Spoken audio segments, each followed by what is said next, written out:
O Senhor esteja convosco. Ele está no meio de nós. Proclamação do Evangelho de Jesus Cristo, segundo Lucas. Glória a vós, Senhor. Naquele tempo, algumas pessoas comentavam a respeito do templo, que era enfeitado com belas pedras e ofertas votivas. Jesus disse: Vós admirais estas coisas? Dias virão em que não ficará pedra sobre pedra. Tudo será destruído. Mas eles perguntaram: Mestre, quando acontecerá isto? E qual vai ser o sinal de que estas coisas estão para acontecer? Jesus respondeu: Cuidado para não ser desenganados, porque muitos virão em meu nome dizendo: Sou eu, e ainda o tempo está próximo. Não sigais essa gente. Quando ouvirdes falar de guerras e revoluções, não fiqueis apavorados. É preciso que estas coisas aconteçam primeiro, mas não será logo o fim. E Jesus continuou: Um povo se levantará contra outro povo, um país atacará outro país. Haverá grandes terremotos, fomes e pestes em muitos lugares. Acontecerão coisas pavorosas e grandes sinais serão vistos no céu. Antes, porém, que estas coisas aconteçam, sereis presos e perseguidos, sereis entregues às sinagogas e postos na prisão. Sereis levados diante de reis e governadores por causa do meu nome. Esta será a ocasião em que testemunhareis a vossa fé. Fazei o firme propósito de não planejar com antecedência a própria defesa, porque eu vos darei palavras tão acertadas que nenhum dos inimigos vos poderá resistir ou rebater. Sereis entregues até mesmo pelos próprios pais, irmãos, parentes e amigos, e eles matarão alguns de vós. Todos vos odiarão por causa do meu nome, mas vós não perdereis um só fio de cabelo da vossa cabeça. É permanecendo firmes que ireis ganhar a vida. Palavra da salvação. Glória a vós, Senhor.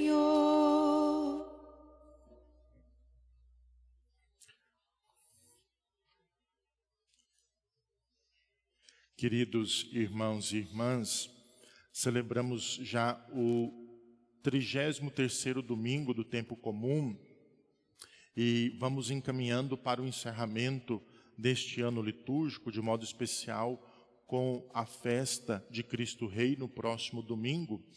E sempre no final de cada ano litúrgico, nós temos algumas leituras de característica apocalíptica, ou seja, que nos convidam a olhar para o fim, para o juízo, para o encontro com o Pai. E nós temos então as 3 leituras de hoje com essa característica, que nos fazem lançar um olhar um pouco mais à frente para perceber, refletir sobre as realidades últimas, de modo especial sobre o nosso encontro com o Senhor. A primeira leitura, retirada do profeta Malaquias, oferece para nós alguns elementos realmente muito ricos. Malaquias vivia num tempo também muito difícil, socialmente e economicamente.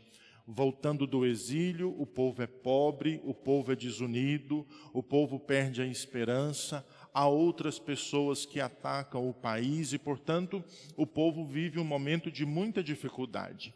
E a profecia, e toda profecia, normalmente vem para dar ânimo para o povo. Toda profecia normalmente vem justamente para motivar o povo a não perder a fé, a não perder a esperança. E o que Malaquias faz é justamente isso, lançando um olhar para os últimos tempos, lançando um olhar para o juízo final, vai dizer para o povo, usando o elemento do fogo: o dia do juízo será como uma fornalha, ou seja, como um fogo muito forte. Aqueles que são justos, aqueles que são verdadeiros, que caminharam junto com o Senhor, passarão pelo fogo. e ficarão ainda mais resistentes. Mas aqueles que foram ímpios, injustos, corruptos, que levaram a sua forma de qualquer forma, serão como a palha, que jogada no fogo é destruída e só resta a cinza. Portanto, ele usa esse elemento do fogo para nos apontar como será o dia do Senhor. Para quem é verdadeiro, como um bom metal, como um bom minério, quando passa pelo fogo, fica mais forte e mais purificado, e portanto só fica as coisas boas.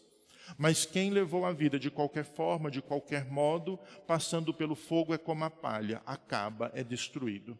Com essa imagem, Malaquias quer incentivar o povo a uma fidelidade a Deus, a um compromisso com o Senhor e a não desanimar de continuar caminhando segundo a vontade de Deus. Por isso, no final da leitura, Malaquias vai dizer que o Senhor cuida da vida do justo, que o Senhor faz o justo brilhar, estimulando o povo, motivando o povo a continuar acreditando em Deus e a superar as dificuldades que eles encontravam naquele tempo. Portanto, uma leitura que nos ajuda também a perceber nesse tempo como nós temos caminhado e como nós queremos um dia nos encontrar com o Senhor e como nós queremos um dia chegar diante de Deus, porque também esta realidade última chegará para todos nós. Depois, antes do Evangelho, a segunda leitura, faço logo o comentário, porque também é um tema muito oportuno. Nós temos São Paulo com a comunidade dos Tessalonicenses. Paulo escreveu 2 cartas para esta comunidade. Hoje nós lemos um trecho da segunda carta.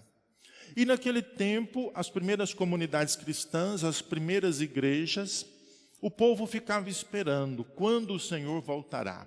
Que dia o Senhor vem? Quando é que vai acontecer a volta do Senhor? E Paulo está tratando justamente deste tema. E vai dizer, olha, não fiquemos preocupados quando o dia ou a hora, quando é que isso vai acontecer. Isso não cabe a nós.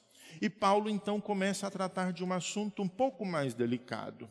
Enquanto o Senhor não vem, enquanto o Senhor não chega, enquanto o juízo não acontece, continuemos a nossa vida.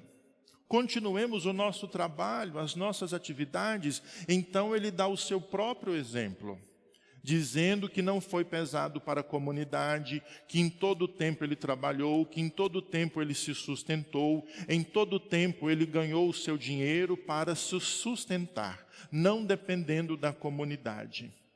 E Paulo, então, dando ele como exemplo, vai fazer uma crítica a algumas pessoas que, com desculpa que estão esperando o Senhor, não fazem nada. Levam uma vida de qualquer jeito. Levam uma vida desocupados. E ele fala uma frase que é realmente muito interessante. Muito ocupados em não fazer nada.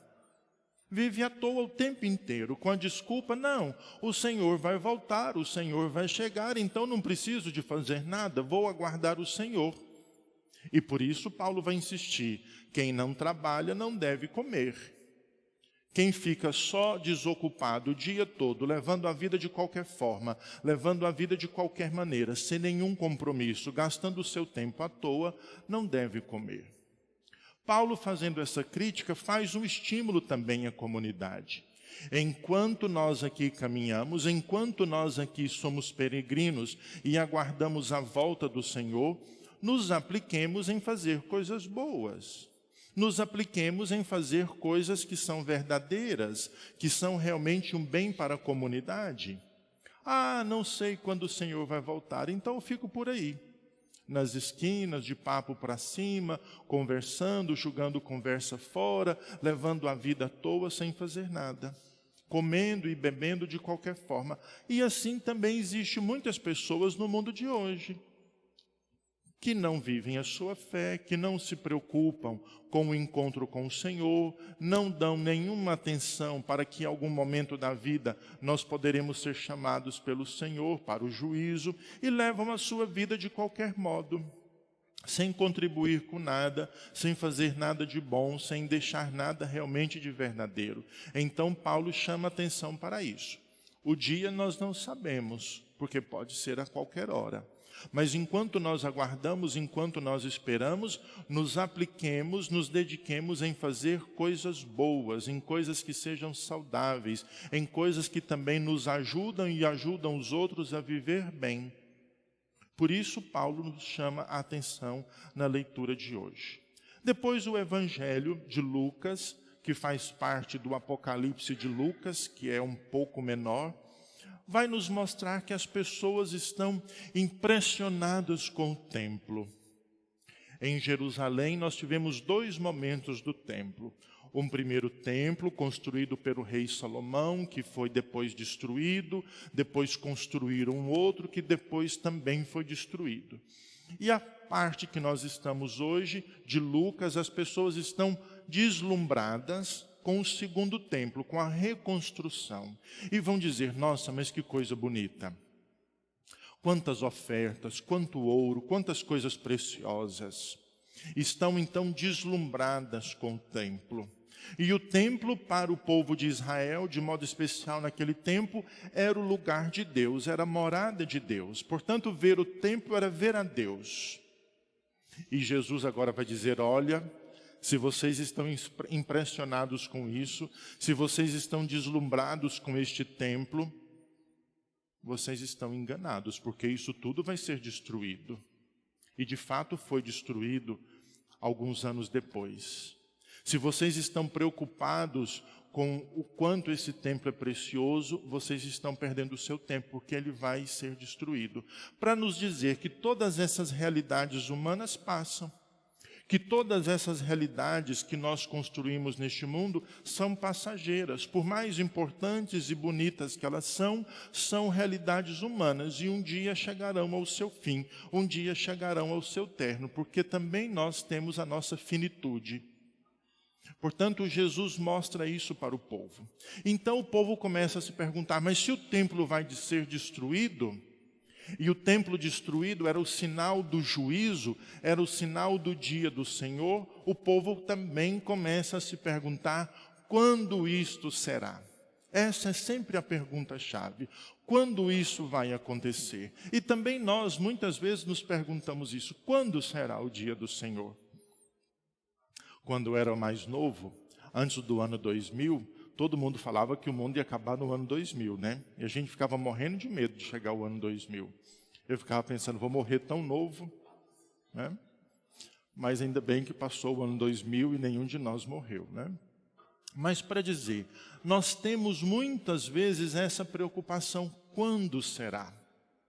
Então Jesus vai dizer, não fiqueis preocupados quando isso será. E ele começa a descrever tantas coisas que vão acontecer e que nós conhecemos bem, mas ele vai dizer, não fiqueis preocupados com isso. São sinais, guerras, pestes, fomes e tantas outras coisas poderão acontecer ao nosso redor, mas isso ainda não será o fim.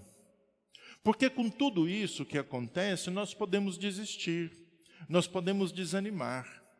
A pobreza que aumenta, e hoje nós celebramos o 6º Dia Mundial dos Pobres, as guerras que aparecem, como nós temos agora na Ucrânia, a peste que muitas vezes vem, como a Covid apareceu no nosso meio, e pode ser que esteja aí retomando algumas coisas. Todas essas coisas podem parecer para nós um sinal. Tudo isso pode parecer para nós que o mundo está realmente chegando ao fim.